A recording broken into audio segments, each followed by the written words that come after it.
a pánové, vítejte na 42. ročníku Krakonošova divadelního podzimu. Chceme velkou ctí přivítat zde mysliveckou taškařici Prach a Broky od Václava Bárty, kterou vám zahrají morkovičtí ochotníci z Morkovic. Pevně věřím, že se vám představení bude líbit. A prosím vás, vypněte si své mobilní telefony a ani během představení nefotografujte. Přeji příjemnou zábavu. A tobě, Soukore, zlom vás.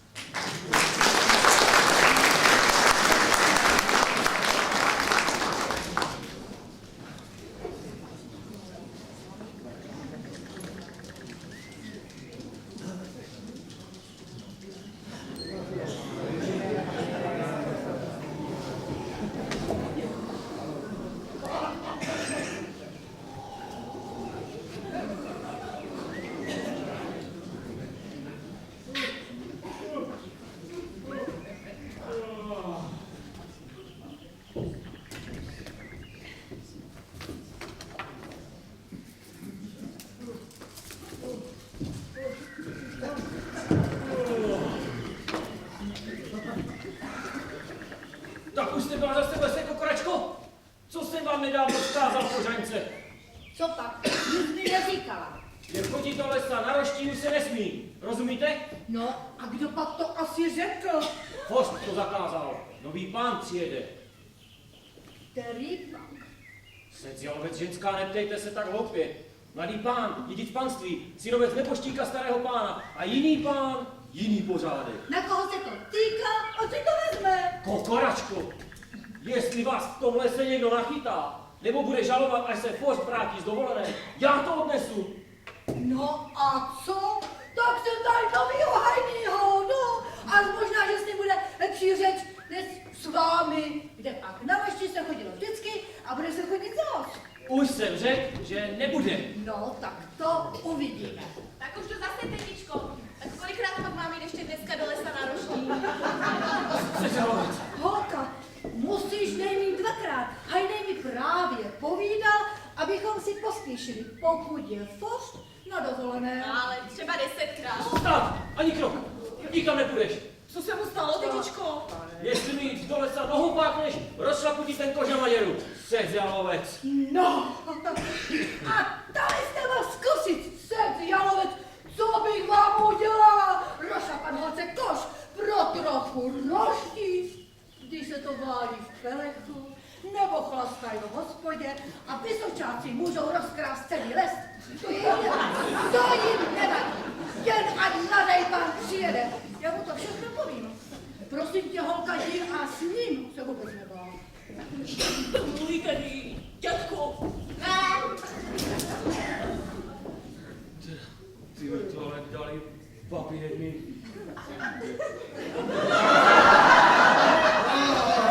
Jášku, dobrý tro, Severine. Vítám tě u nás na Čertovce, Vincíčku. Doufám, že jsi na mě taky vzpomněl. Ale průseky na Károvsku jsme dodělali. Byl jsem to hlásit v kanceláři, no a tam mi řekli, že Forst nařídil, abych zatím, co bude na té jeho dovolené, šel ti pomoct udělat v revíru pořádek, když přijde mladý pán. Tak jsem se za tebou rovnou rozeběhl. Jak vypadá ten tvůj revír? Co, Severinku? No, jdeš jako na zavolanou, Vincíčku. Jinak v lese mám čisto, to jo. Jen jedna baba mi dělá hlavu. Mám mne v hrsti skrze službu, však mi rozumíš. No a po dobrým mi odsud nedostal. Bude tedy pozlý, o to už se postarám. A co je to za babku? Která je to, Severinku, co? Ale však je dobře znáš, stará Kokoračka. 1000 na to zajce máš spolu. Na tu já také nemohu. Co pak, na tě taky nemá v hrsti. Jášku, Severinku, víc než tebe. Já ji odpřísahal manželství. Ty? Kokoračce? Je tu muž hodně let. To jsme tenkrát na té jarovský pasece vysazovali borovice.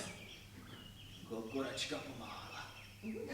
Byla tenkrát mladá, hezká, já byl též mladý, hezký a na ženské kytlavy také dost. No a čerti vědí, co to do mě bylo, že jsem se k ní přitočil, obejmuli a vrazil jí pár hubiček.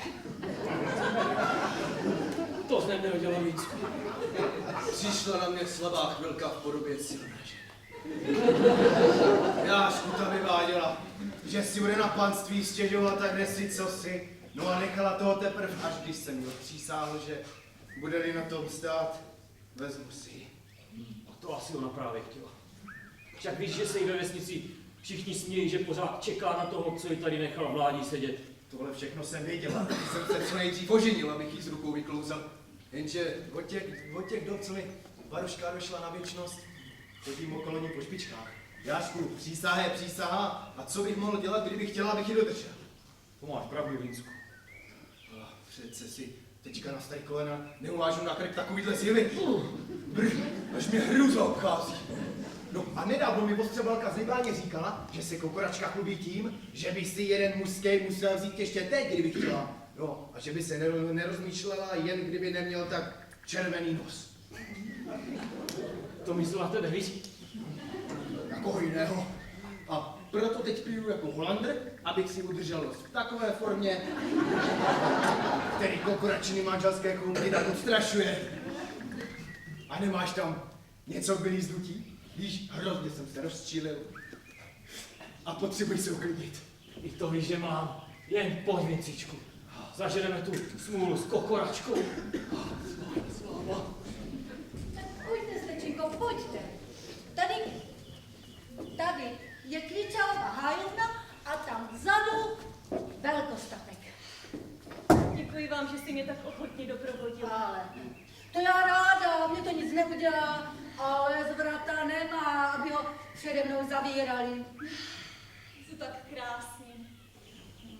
No, to říkají oni, protože jsou tu cizí, ale mně se tady pranic nelíbí. Proč? Musela bych jim vyprávět to vědí vzpomínky. Slečinko, byla jste někdy v životě láskou zklamaná? Bohu díky, že ne. No tak to potom nemůžou vědět, co je to pravý trápení. No, vy jste něco takového prožila, že? No, hned při první lásce mě to potrefilo.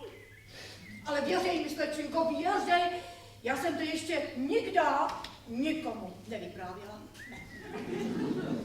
Potom ani já nejsem zvědavá znát vaše tajemství. A co jich nemá, slečinko? Někdy jste někdo poslouchat, já jim strašně ráda o tom vyprávím. No.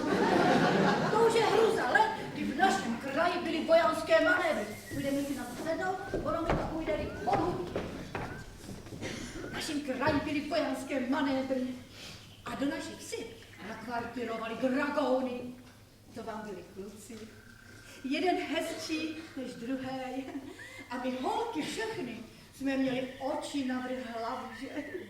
A každá si chtěla nějakýho naprmknout. To věřím. Já jsem tenkrát byla ještě hezčí, než jsem teď. A ten večír jsem si taky jednoho namluvila. To byl fešák, slečinko. A jak ten uměl líbat, sakra, ten uměl líbat, no. Až mě přecházel zrak i sluch. Zkrátka za ten týden, co tu ti dragouni byli, jsem prožila ráj na zemi, že co jim budu vyprávět. No, první láska je ze všech nejkrásnější. No, já byla taky jeho první láska, on mi to povídá. Ale slečinko, nepřejou si potom vidět to naše loučení. Já jsem si za ten týden tak na něho zvykla. No, jsem ho nechtěla pustit. Jsem se ho držela živou mocí, jsem všechny síly na pětce se držela a nechtěla jsem ho pustila, až mi slíbil, že si pro mě přijede po vojně, že si mě vezme. Tak jsem ho pustila. No, a vrátil se? Jo, vrátil. By se vrátil, já už za hloupa celé léto na něho čekám, jak se jmenuje, jsem nevěděla, na to nebyl čas, adresu taky nenechal. A když jsem poznala, že mě zradil, tak jsem dostala vztek na celý tomu svým pomeno, že? Když mě to zradí první láska, tak jak mám pak věřit ostatním? Tak byste se nikdy neprovdala? Ale ne. Já jsem svobodná, to jo. Ale mohla bych se vdávat třeba hned. Ještě jednoho mám v záloze, co mi přislíbil manželství. No ale první láska, to není, slečinko, věřej mi, to ne, ale slečinko, já bych toho dragouna chtěla ještě jednou vidět, aspoň v životě potkat setkat se s nima a sejít se s ním bych si přála. Že? Což potom?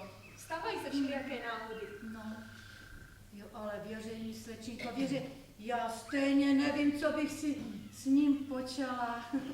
možná, že bych ho z radosti tak zmáčkla, že no, ale já si myslím, slečinko, že bych ho asi napráskala za to, že mě tak rozťák zradil.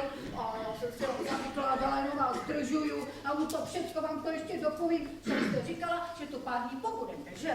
No tak, s Bohem, slečinko. Nashledanou. No, s Bohem.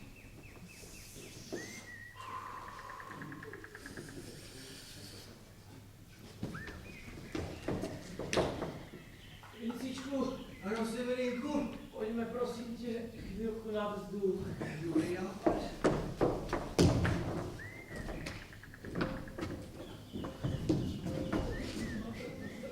Koukej, cedolec. Kdo je to? Já skůr nevím, ale to je, že? Dobrý den, pánové. Ponížený a uctivý služebník, krásná dámo. Vy jste pan Hajný Kvíčala. No, prosím ne, já jsem Rambous. Kvíčela je tuhleta. Jsem spisovatelka. Slávka Klimová z Prahy.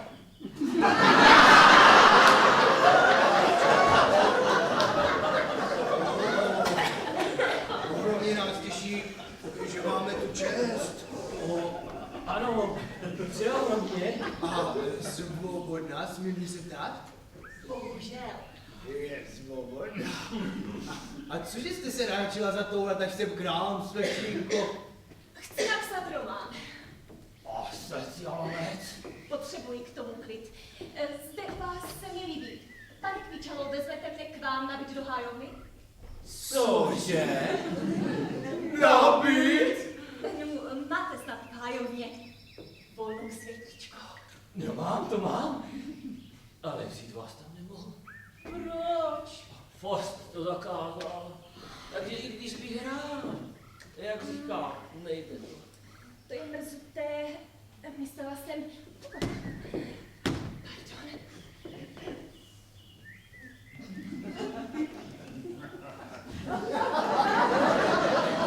Severinku, já myslím, že ono to nějak půjde.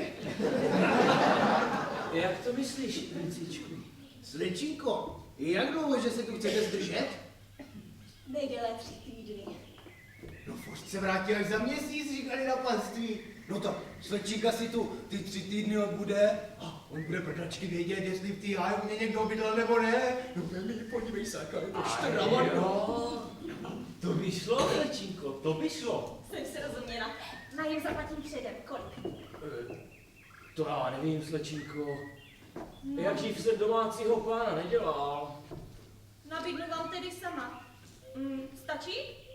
Ale vždyť, tolik celá ta chajda nestojí. A hned se nastěhuji. Chci se potom projít lesem. Ukažte mi.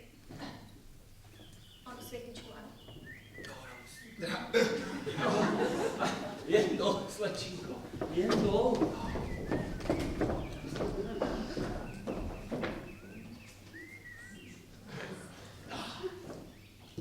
Co to utíkáš, Vincíčku? To jsem ti to pod střechu nastěhoval, ale pěknou kolčavinku, ty starý jezevče. Je mi jako bych nejméně o 20 let ovládl. Zase nedělej žádné hlouposti, Severinku. Co děláte v lese? Co tam máte? Kdo to? Fost. Co? On se vrátil, něco se stalo? Já vám dám, že smíte do lesa. Já vám to dovolil. Hajnej Kvíčala! To Hajný Kvíčala. To se uvidí, to tu poručí. Hyboj. No nedej si to, nestrkaj do mě, jo! A tu noši tady necháme. A to už já dělá na čiloču! Ty kůže jedna trap. Tak tady. No jo, pánové si tu besedují a babi zatím obracejí les hurnáma. Co tak je to za pořádek? Pane Fost, Mlčet! Já vám řeknu, co jste. Lajdácká banda, rozumíte? Ale my jsme chtěli jen... Mlčet, bracha, braky, když mluvím já. To se asi divíte, že jsem se vrátil tak brzo z dovolené, co? No ale na vás se musí jinak. Od lesa vy zelení strašáci. Nikde jsem nebyl, rozumíte? To jsem vás jen tak nachytal. Ha, ha, ha. A však já si to s váma vyřídím. Jen co přijede mladý pán, abyste věděli, přijede už dnes, každou chvíli. Jdu mu naproti. Praha Broky, to bude on. No jo, Škodovka, je to on. Zastavíte jako přivené porovice, každý na své místo.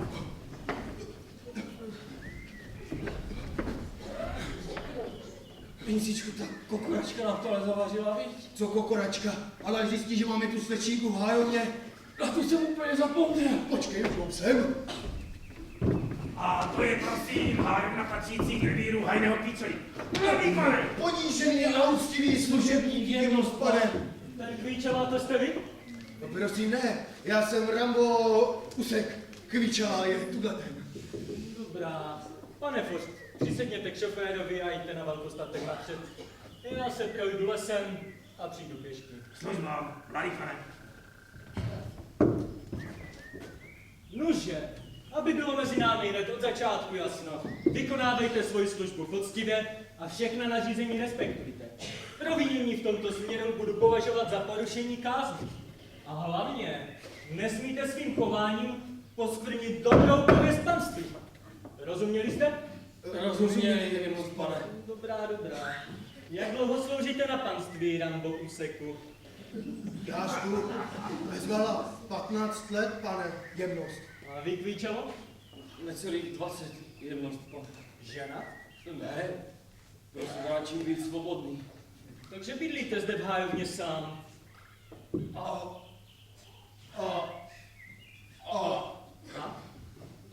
ano, docela sám. Dobrá, pamatujte si, co jsem vám řekl a teď už jděte. Prosím, jemnost, pane. Jášku, nějaký ostrý. Dobré, panečku, vojna. Tohle teď všechno patří mně. Strýček měl velmi dobrý nápad udělat mne svým dědicem. To je ženský hlas? Na hájovně? Hajný Kvíčela přece říkal, že bydlí sám.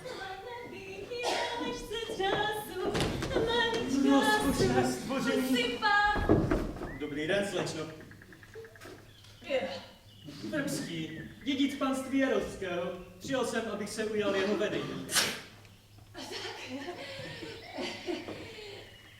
Těší mě, pane Vrbský, já jsem... Nemohu přece hejného prozradit, že mě vzal k sobě do hájovny. Jsem dcera hejného Kvíčely. Dcera? Hajný Kvíčela mi před chvilkou sám řekl, že je svobodný. To jsem tomu dala. Takže vám řekl? No ano, to je možné. Tatíček Kvíčela je totiž svobodný, ale já jsem přeci jeho. Rozumíte? Nepěte se mi na to dál, pane Vrbský, prosím vás. Už chápu, co jste mi chtěla říct, slečno. Nic si z toho nedělejte. Já si z toho nic nedělám. Nemohu přece za hřích mládí svého otce. No to jistě, že ne, slečno, neplačte mi tady. Když myslíte? No vidíte, bydlíte zde v hájovně už dlouho? Ne, vyrůstala jsem u cizích lidí, ale tatíček po mne náhle zatoužil. Musela jsem přijet, ale nikdo kromě vás o tom dosud neví. Já to také nikomu nepovím. Děkuji. Jste takový hodný. Jste zase takové rozkošné děvčátko. Jak pak vám říkají, slečno? Slávka. Slávka. Hezonké jméno. No a kam máte namířeno, slečno Slávko? Chtěla jsem se projít lesem. Ano, já také mířím na velkostatek. Doprovodíte mne? Jste pánem tohoto lesa a vaše přání je mi rozkazem. Ale pak se si doprovodíte vy mne na svět. Teda pojďte. Dívenka je živý magnet. Slečno? Slečno?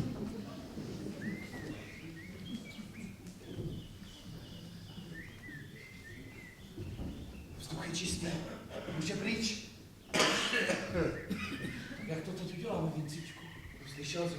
Zákaz je zákaz a s ním asi nebudou žádné čerty. Jdi pro ní. Vyhodíme je odsud. No, lidi přivedu. vzal od Vincičku, není tam. To ona se šla určitě projít do toho lesa, jak říkala. Tak víš co, pojďme zatím do hájovny a počkáme tam na ní. Zase. To bych se opravdu nenadal, že se spolu ještě sejdeme, Ferdinande. Kdo by to byl řekl, že jsi to ty, můj spolužák Ferdinand Lapola. Jak jsi o mě zvěděl? Minulý týden jsem dobře. Už jsem ti řekl, že mám v Kolíně výborně zavedený koloniální obchod. Zaměstnávám mesíry, prokuristů a učebníka. No a ve vlaku jsem se sešel s profesorem Kudláčkem. Z Byčova, znáš ho přece, ne? No, matykář. Nechal tě propadnout, no. No, proto jsem skončil tady. A ten mi právě pověděl o tobě a tvém působišti. A to si se schválně za mnou rozjel, abys mě viděl. Ale Evane, vždyť přece víš, že já jsem ohromně podnikavý. Spojil jsem příjemné s užitečným. Za prvé, abych viděl tebe. A za druhé mě sem. Do tohoto kraje něco mocně táhne. Prach a broky. A co pak? Tady tahle vesnička u lesa byla svědkem mé první a horoucí lásky. Ferdinande! Je to už dávno. Byl jsem tehdy na vojně. U drakourů. Vojenská láska. Jak často jsem si na ní vzpomněl. A zvláště, když jsem ho udověl. Možná, že bychom se teďka už ani nepoznali, ale tehdy to bylo děvče jako obrázek. Abych se vyjádřil odborně. Oči měla kolem, tváře jako rajská jablíčka. No a prdelku jak v rozpičku. No a tady na rameni měla takovou malou bradavičku. Opravdu bych ji rád po tolika letech viděl. Jak se jmenovala? Znám tu celá pokolení, svedu vás dohromady. Na to jsem se tenkrát ani nestihl zeptat. Ale nechtěl bych se s ní setkat jaksi přímo. Tady totiž tenkrát slíbil manželství. Pak se znehlásil, víčku Johano. To je právě to. To bych nedělal s tou Sirkou, nema ne? Chtěl bych mít jen tak spozdálí, aby měla dušička pokoj. Doufejme, že si upamatuješ na některé podrobnosti, které tě k ní dovedou. Ale teď už pojď se mnou do fastovny. Kačenka se sice bude zlobit, koho si to vedu, ale z toho si nic nedělej. Tak ty jsi starý mládenec? Jsem, já to s ženskýma nikdy neuměl. Kačenka je u nehospodyní 20 let a 10 už spolu nemluvíme. Ale v poslední době jsem si všiml, že je obzvlášť nervózní. To bude asi tím, že se na stará kolena zamilovala. Dej pokoj, je to možná u takové staré osoby? Co je mi do toho? Tak pojď, zvu tě na několik dní k sobě. Rád tvé pozvání přijímám, Emánku. Ale nezůstal zase ten můj kluk. Patrně se někde zdržel pozorování přírody, když si říkal, jakým je jím zbožňovatelem. Je dolní hotový blázen. A jak je podnikavý, ale to má poměr. Do obchodu však nebyl.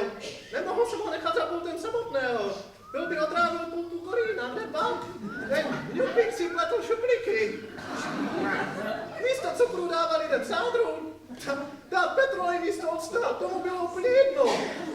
Já jsem si myslel, vzhledem té jeho velké lásce k přírodě. Jestli by so...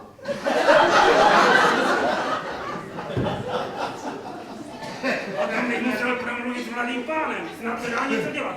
Ale teď už půjdeme do fastovny, chlapec ví, kam jsme šli, přijde za námi. Však nás najde, vždyť je plně a ohromně podnikavý.